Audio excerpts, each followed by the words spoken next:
రాష్ట్ర ప్రభుత్వ ఆదేశాల మేరకు కోయిల్ సాగర్ ప్రాజెక్టు కింద 2023-24 యాసంగి సాగుకి నీటిని విడుదల చేయాలని నిర్ణయించినట్లుగా జిల్లా కలెక్టర్ జి రవి నాయక్ వెల్లడించారు.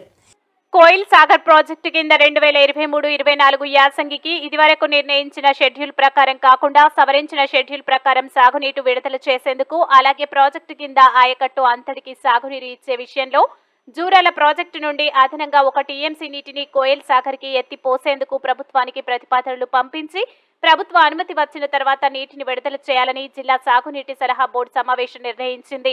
అంతేకాక ఉపాధి హామీ పథకం కింద ప్రాజెక్టు కుడి ఎడమ కాల్వల్లోని ఒండ్రు మట్టిని, అదేవిధంగా చెట్ల తొలగింపుకు చర్యలు తీసుకోవాలని సమావేశం నిర్ణయించింది. ఐడీఓసీలోని జిల్లా కలెక్టర్ ఛాంబర్లో నిర్వహించిన జిల్లా నీటిపారుదల సలహా బోర్డు సమావేశంలో కోయిల్ సాగర్ ప్రాజెక్టు కింద 2023-24 యాసంగికి సాగునీటి విడుదలపై జిల్లా సమావేశం జరిగింది. ముందుగా ఇరిగేషన్ శాఖ ఇంజనీర్లు ప్రస్తుతం కోయిల్ సాగర్లో ఉన్న సాగునీటి లభ్యత, దాని ద్వారా సాగయ్యే ఆయకట్టు, నీటి విడుదల షెడ్యూల్ తదితర వివరాలను సమావేశానికి తెలియజేశారు.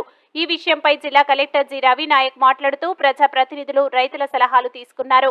ముందుగా దేవరకద్ర శాసనసభ్యులు జి మధుసూదన్ రెడ్డి మాట్లాడుతూ కోయిల్ సాగర్ ప్రాజెక్టు కింద గతంలో మాదిరిగానే ఈ యాసంగిలో సైతం పూర్తి స్థాయిలో సాగునీరు అందించేందుకు జూరాల ప్రాజెక్టు నుండి అదనంగా 1 టీఎంసీ నీటిని లిఫ్ట్ చేసేందుకు ప్రభుత్వానికి ప్రతిపాదనలు పంపించాలని, అలాగే గతంలోని ఆయకట్టు అంతటికి నీరందించేలా చూడాలని, జనవరి మొదటి వారంలో నీటిని విడుదల చేసి ఏప్రిల్ 3వ వారం వరకు నీరిచ్చేలా ప్రభుత్వానికి ప్రతిపాదించాలని సూచించారు.